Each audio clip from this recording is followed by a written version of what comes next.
राधे राधे दोस्तों, आज हम आपको सुनाएंगे गणेश जी की बहुत ही अच्छी कहानी। जब गणेश जी अपने भक्त के घर नौकर बनकर रहे। अगर आप हमारे चैनल पर नए हैं तो प्लीज़ हमारे चैनल को लाइक करें, सब्सक्राइब करें और शेयर करें। एक समय की बात है, एक गांव में एक सेठ सेठानी रहते थे। सेठ भगवान गणेश जी के बहुत ही बड़े भक्त थे। वह सदैव गणेश जी की पूजा किया करते थे। वह कोई भी काम करने से पहले कभी भी भगवान को याद करना नहीं भूलते थे।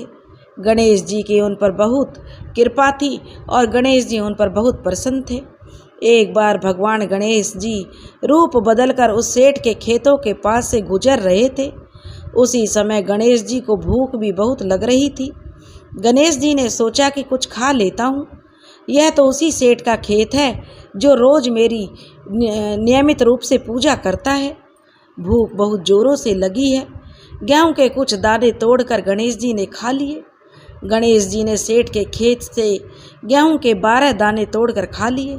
तभी उन्हें एहसास हुआ कि मैंने ये कैसी भूल कर दी। मैंने सेठ से बिना पूछे ही उसके खेतों से गेहूं के दाने खा लिए।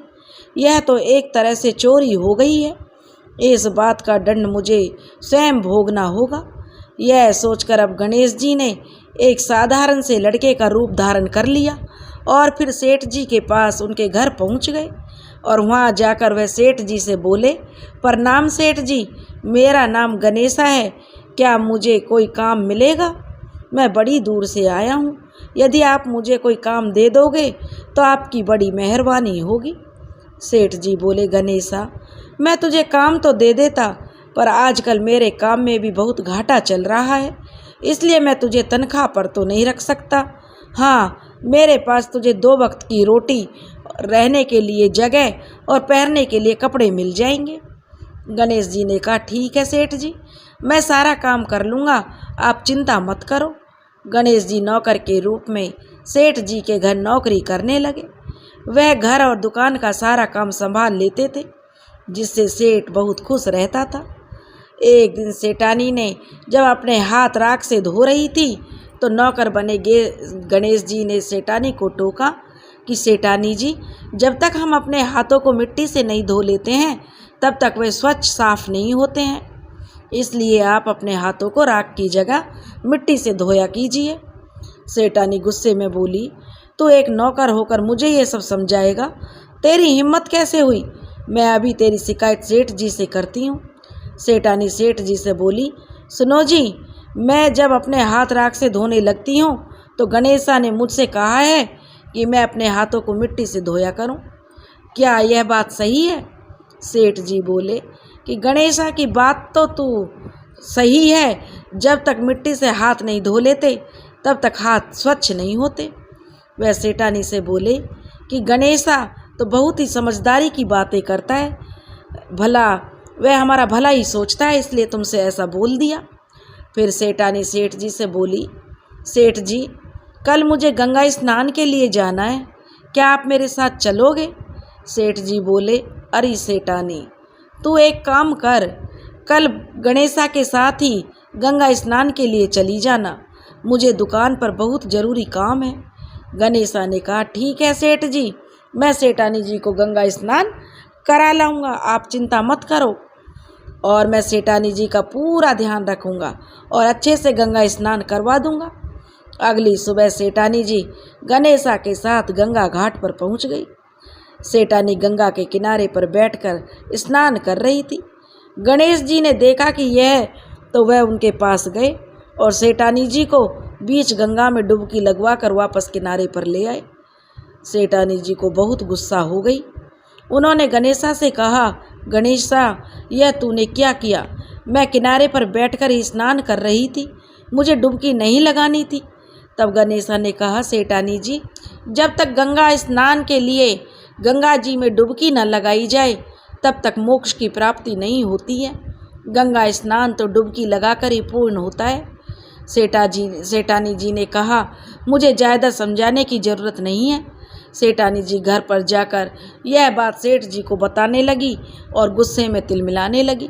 तब सेठ जी ने गणेशा से पूछा कि गणेशा, तुमने ऐसा क्यों किया? तो गणेशा ने कहा, सेठ जी जब तक हम गंगा में डुबकी नहीं लगा लेते तब तक गंगा स्नान पूर्ण नहीं होता। मैं सही कह रहा हूँ ना सेठ जी? और किनारे पर बैठकर गंगा स्नान करने का क्या फ़ायदा? सेठ जी बोले कि यह गणेश तो बड़ा बुद्धिमान है, बहुत ही अच्छी बातें करता है, हमारे बारे में कितना अच्छा सोचता है। इस तरह गणेशा अब सारे काम करने लगा। ऐसे ही दिन बीत रहे थे और गणेशा के आ जाने से अब सेठ जी का व्यापार भी बहुत अच्छा चल रहा था। एक दिन सेठ जी अपने घर में पूजा का आयोजन करवा रहे थे और गणेशा से सेठानी जी को बुलाने के लिए कहा। उन्होंने कहा कि गणेशा जाओ और सेठानी जी को पूजा के लिए बुला कर ले आओ, पूजा का समय हो रहा है। गणेशा ने कहा, ठीक है सेठ जी, मैं अभी सेठानी जी को बुला कर लाता हूँ। गणेशा सेठानी जी को बुलाने चला जाता है तो वह देखता है कि सेठानी जी ने पूजा के लिए काले रंग की साड़ी पहन रखी है। वह सेठानी जी से कहने लगा कि सेठानी जी आपने यह काली साड़ी क्यों पहनी है? आप पूजा में काली साड़ी पहन कर नहीं जाइए, आप लाल रंग की साड़ी पहन लो। सेठानी ने लाल रंग कहने लगी, क्यों? गणेश कहने लगा, क्योंकि लाल रंग शुभ रंग माना जाता है। सेठानी बोली, मैं काली साड़ी ही पहनूंगी, मैं कपड़े बदल चुकी हूँ, अब दोबारा तैयार नहीं हो सकती। और तुम मुझे इस तरह के उपदेश देने बंद करो। तुम होते कौन हो कि मुझे क्या पहनना है क्या नहीं कहने वाले? मैं अभी जाकर सेठ जी से तुम्हारी शिकायत करती हूँ। पूजा में लाल रंग शुभ होता है यह कहकर सेठानी वहाँ से चली गई। वह जाकर सारी बात सेठ जी को बताने लगी। सेठ जी सारी बात सुनते ही कहने लगे कि यह बातें हमें याद नहीं रहती।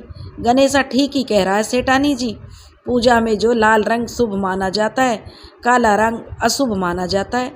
एक काम करो, तुम लाल रंग की साड़ी पहनाओ। सेठ जी सोचने लगे, गणेशा तो बहुत अच्छी अच्छी बातें करता है, बहुत अच्छी ज्ञान की बातें बताता है, वरना आजकल कौन किसकी भलाई के बारे में सोचता है। एक दिन सेठ जी ने अपने घर में गणेश पूजन का आयोजन किया था। तब गणेश मूर्ति के स्थान पर जाकर बैठ गया। यह देखकर सेठ जी को गुस्सा आ गया। वे कहने लगे, गणेशा यह कहाँ की समझदारी है? मैं तो समझता था कि तुम बहुत समझदार हो, बड़ी बड़ी ज्ञान की बातें करते हो, और आज खुद ही अज्ञानी बनकर उस स्थान पर जा बैठे हो जो गणेश जी की मूर्ति का स्थान है। गणेशा बोला, अच्छा फिर तो मैं बिल्कुल सही स्थान पर बैठा हूँ। देखते ही देखते भगवान गणेशा जो भगवान गणेश के रूप में आ गए और यह देखकर सेठानी का आश्चर्य का ठिकाना नहीं रहा और कहने लगे कि हे प्रभु, आप एक नौकर के रूप में, हमसे तो बहुत बड़ी भूल हो गई है। प्रभु आप हमें क्षमा करो, हम आपको पहचान नहीं पाए, हमें क्षमा कर दो भगवान। सेठानी बोली, प्रभु आपको नौकर समझकर ना जाने मैंने तो कितना कुछ आपको किया है, बात बात पर आपको लताड़ा है, मुझे माफ़ कर दो प्रभु। भगवान गणेश बोले, तुम दोनों व्यर्थ में ही परेशान ना हो, मैं तो स्वयं आपके घर में नौकर बनकर आया था। मैंने तुम्हारे खेत से गेहूं के 12 दाने चुरा कर खा लिए थे, इसलिए मैं उसी का ऋण चुकाने के लिए तुम्हारे घर में नौकर बनकर आया था। भगवान गणेश बोले। तब सेठानी को अपनी बड़ी गलती महसूस हो रही थी। गणेश जी बोले, ये मेरा आशीर्वाद तुम पर सदा बना रहेगा, हम तुम्हारे घर में धन वैभव की समृद्धि की कभी कमी नहीं होगी, तुम इस लोक के सुखों को भोगकर अंत में स्वर्ग को प्राप्त करोगे। इतना कहकर भगवान गणेश जी अंतर्ध्यान हो गए। उस दिन से सेठानी के घर में खुशियों के भंडार भर गए। हे प्रभु, जैसे आपने सेठानी के घर के भंडार भरे, ऐसे ही जो यह कहानी कह रहे हैं और जो यह कहानी सुन रहे हैं, उनके भी घर के भंडारों को भरना, उन पर भी अपनी कृपा बनाए रखना। बोलो गणेश जी महाराज की जय।